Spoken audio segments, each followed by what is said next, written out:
Throughout this reading, the name of Moses is never mentioned.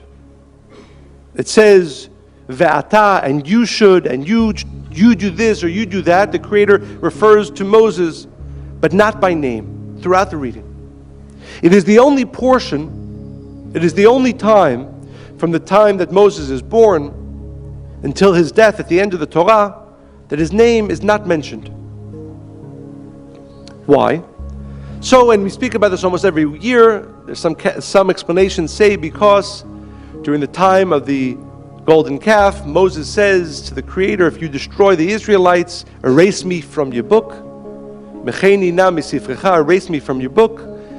And any word that comes out, and then we learn from this the power of words, but every word that comes out, unfortunately often we're not careful with our words, but because Moses says those words out of his mouth, that had to come true, and it came true on the Shabbat. That's a basic level of understanding. But there's a deeper one, a beautiful one, a powerful one.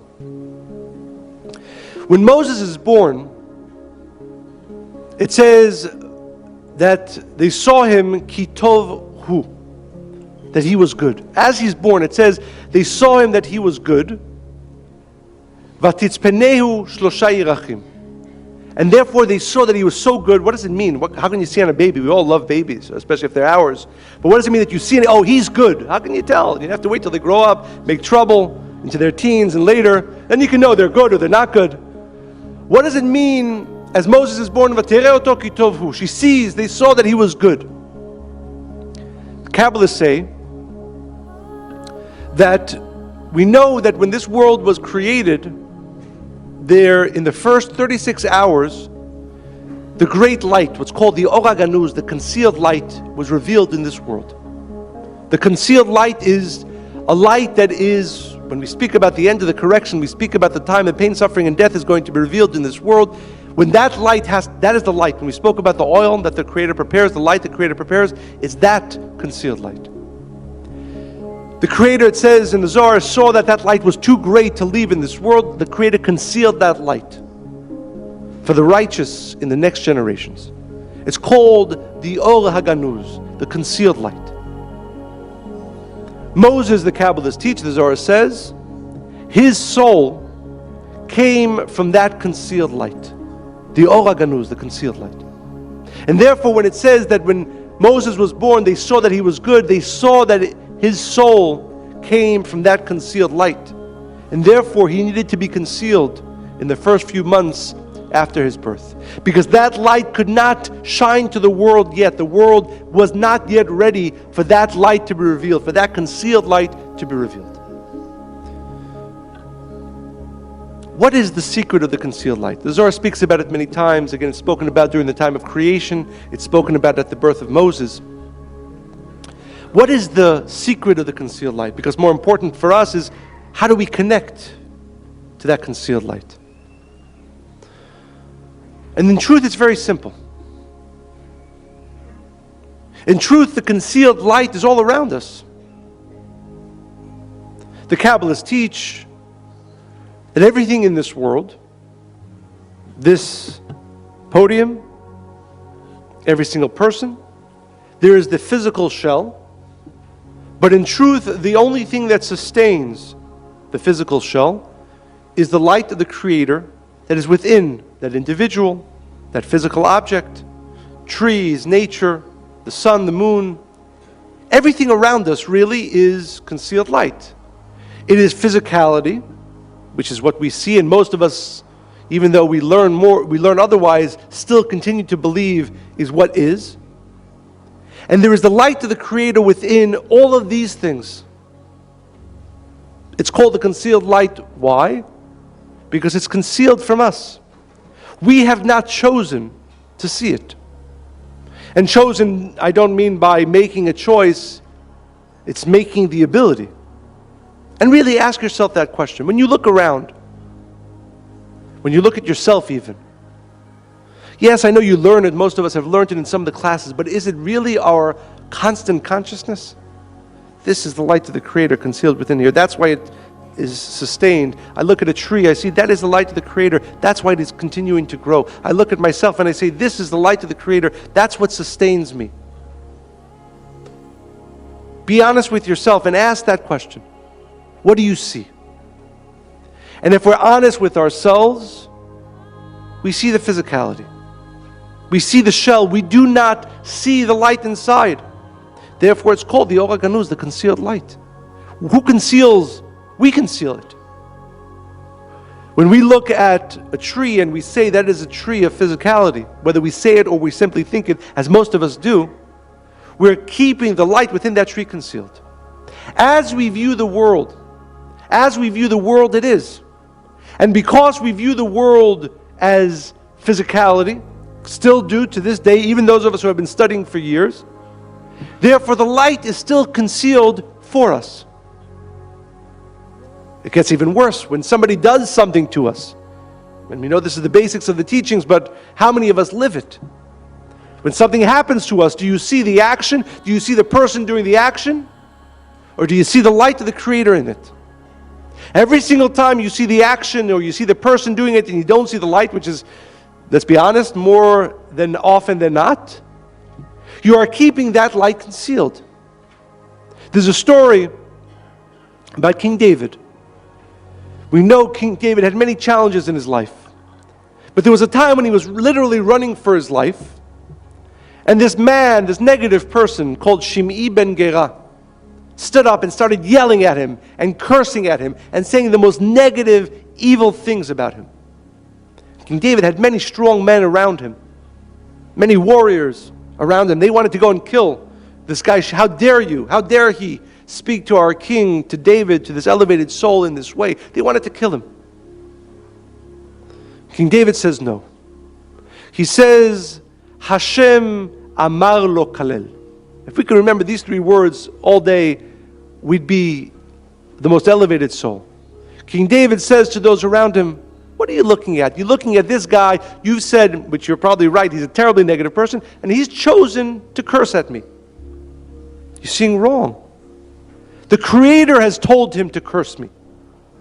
Now he doesn't know that, right? Shimei ben Gera is not as so connected to know that it is the Creator who is telling him to curse. But I see the concealed light. I know that it is not this guy cursing me. It is for whatever reason, for my correction, for my elevation, for my purpose, the Creator has told him, you curse. Now, why has the Creator chosen this person? Because he's a very negative person. But that's not my issue. My issue is the fact, my reality is the fact that the Creator told him to curse me. King David saw the light of the Creator in everything. The light was not concealed for him. The secret of the concealed light, the secret of the Or HaGanuz is us. As we continue to look at the physicality of this world and continue to see its physicality and stop or don't even begin to see the light within it that is sustaining all things, that is causing all things, we keep that light concealed. And it's very dangerous to do that. And we'll explain why. But it's important first to understand what the Or HaGanuz is. It is not something there in the upper worlds that, oh wow, I hope through all my spiritual work I'll get to. It's here. It's with us every single day, 24 hours a day. And we choose again and again and again to keep it concealed. And every single time you do that, you take one step away from revealing that concealed light, which you need desperately. And now we'll talk about why it's dangerous to keep living in this way. It says when Joseph, and most of us know the story, but I'll repeat it quickly. Joseph, jealousy from his brothers, is sold down into Egypt. Through many trials and tribulations, he finds himself second to the king. His brothers come down to Egypt, and they think they're speaking to Pharaoh's lieutenant. They have no idea that it's their brother. And Joseph causes all kinds of difficulties for them. He sends them back to bring Benjamin, his brother, down. They bring him down. They think he creates this entire story where they think they're going to be in jail. They think their father's going to die of heartbreak. Chaos, chaos upon chaos upon chaos. And then finally there's the moment of revelation. Moses says to his brothers, Ani Yosef achichem, I am Joseph, your brother. In that moment of revelation, everything changes, right?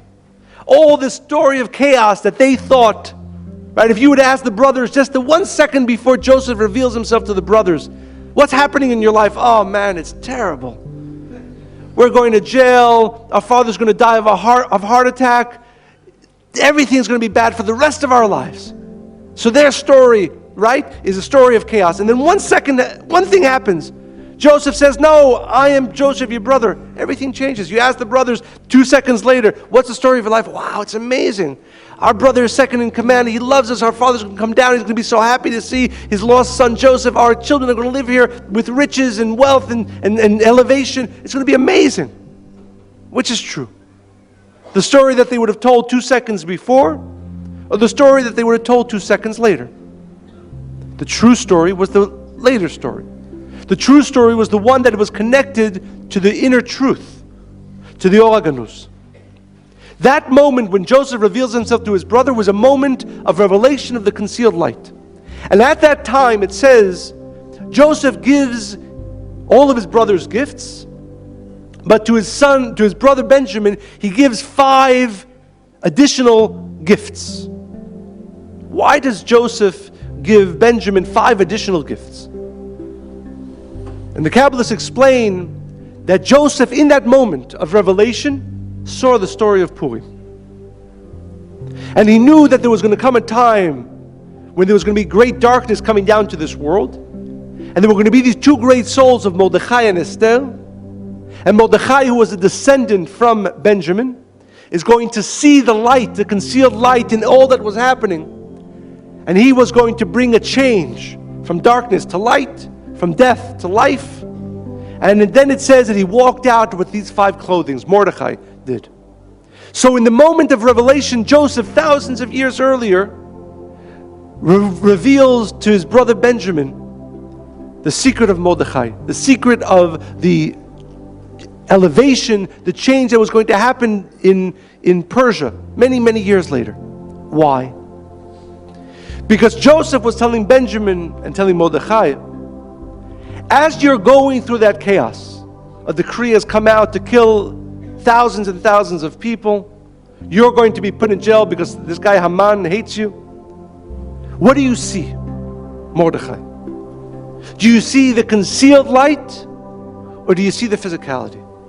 And Mordechai know that it's dangerous to see the physicality, because the only way to awaken the great miracles and the great light is by knowing that it's there.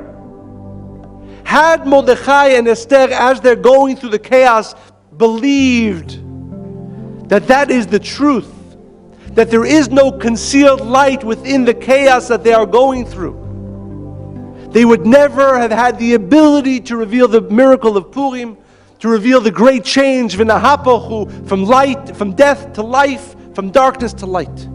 They could not had the ability. And that's why we spoke about the concealed light that is in everything. It's not just a nice spiritual lesson. It's dangerous to live otherwise. We learned from Mordechai and Esther that only because they were awakened to see the concealed light in what was happening to them, in what would have objectively been chaotic for them, they saw the concealed light. They kept on having the certainty. Within this, there is the concealed light. And because they were able to maintain that thought, that certainty throughout that chaos, they were able to reveal the miracle not just for them, but for the entire world.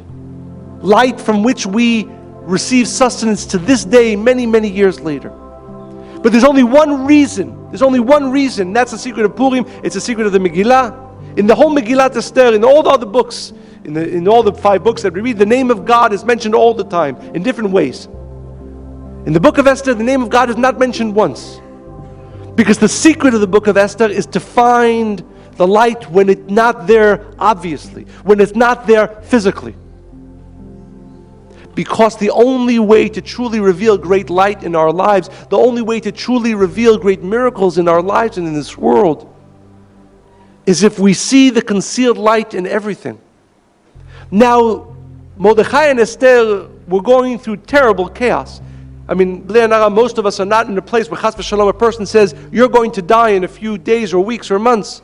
to be able to still see the light, at that time, you have to be Mordechai and Esther. But how do you get there? How, and fortunately or unfortunately, depending on how you look at it, the reality is that most of us are going to find ourselves in some situation that difficult to see the light within it. And if you go from who you are today to where you need to be then, almost impossible. So how do we train ourselves? How do we train ourselves now? Well, it's simple. Because today there's going to be somebody or something that somebody says or does that you're going to say, okay, this person is doing it, I am now angry at this person. But remind yourself, if you don't see the light of the Creator as King David did, as Mordechai and Esther did in that, when it's relatively easy. Yeah, I know it's easier. Our nature is just to get angry at that person, to get angry at the situation. But if you look at the big picture where you need to get to, you need to be like, well, you have to, at some point, every single one of us has to, not maybe now, maybe in a year, maybe in 10 years, maybe in 50 years, be in a place where we can see the chaos that Mordechai and Esther saw and say, no, that's the light of the Creator concealed within there. Because if we don't get to that place and that situation happens, we won't have the ability, the strength to reveal the light from that situation. Can you imagine what would have happened in Persia had Mordechai and Esther not been able to change it by seeing the light in that situation? Thousands of people would have died. So every single one of us needs to aspire to come to that level where in the worst chaos we see the light of the Creator. But again, we can't get there from where we are, most of us can't get there from where we are today to that, but we have to. And that's why we have to ask ourselves that question. How am I living the concealed light today? Because it's not, again, a nice spiritual concept. Really, our lives depend on it. So how do I make sure that today when that happens, when I look around me and all these things, this person and that person, and this situation and that situation, I push myself, I say, no, I'm going to see the light, the concealed light within it. First of all, because I know that by seeing it, I'll be able to reveal it and change it. But more importantly, because I need to train myself to start seeing the concealed light in everything. In the darkest place, I have to see the light or I can't reveal that light. And I know that even if the challenges aren't that great for me today, in 100 years they will be, or in 50 years they will be. And if I don't start training myself to live the concealed light today, I won't be able to reveal that concealed light then. And that's really the greatest gift of this Shabbat. Why isn't the name of Moses revealed? Why is he concealed on this Shabbat? Because he's revealing the concealed light. This is the Shabbat of the concealed light. This is the Shabbat from which we gain the understanding, but more importantly, the strength to see the concealed light in everything. But most importantly, we have to understand how it is literally our lives depend on it. So today when somebody does something, or tomorrow when somebody does something that is upsetting, that is disappointing, or something happens, we say to ourselves, no, I have to force myself to see the light, to remember those words from King David, Hashem amar lo kalel. The Creator told him to curse me. I force myself to see the light, the concealed light within here, because I know that as I continue to train myself in this way, I'll be able to transform anything. I'll be able, even like Mordechai and Esther, with so much chaos going on around them, to see the light within it, and because of that ability, to bring the miracle, to bring the change. This Shabbat is the concealed Shabbat. It is the Shabbat of the Or HaGanuz, of the concealed light. It is a Shabbat when we have to come to this understanding that we have to start seeing the light of the Creator in everything around us. And it's not easy. It's not easy. It's not our nature. Our nature is, oh, this person has done it, now I'm upset. Why did this person do this to me? Oh, I'm going to get back at them. I'm going to be, or at least be depressed for the day. We don't have that right, because this process of life is a process of training us for the changes and the miracles and the light that we will have to reveal. And only if we take every opportunity of physicality, every opportunity of hurt, every opportunity that we don't want, and see the concealed light within it, will we have the ability to reveal that light for ourselves, for those around us and for the world. The light of the Gemara Tikkun, the light of the end of the correction that we've spoken about, it will only be revealed through our transformation in seeing the concealed light in everything. And as we understand this, that is the gift of this Shabbat, to understand how necessary it is for our lives to change in this way. We draw the understanding, hopefully, and the strength to really push ourselves in this way. And again, as we do, and this again, the light we receive on the Shabbat, it is also the light that we will receive on Purim. But as we do, we have the ability to change darkness into light, death into life. Shabbat Shalom.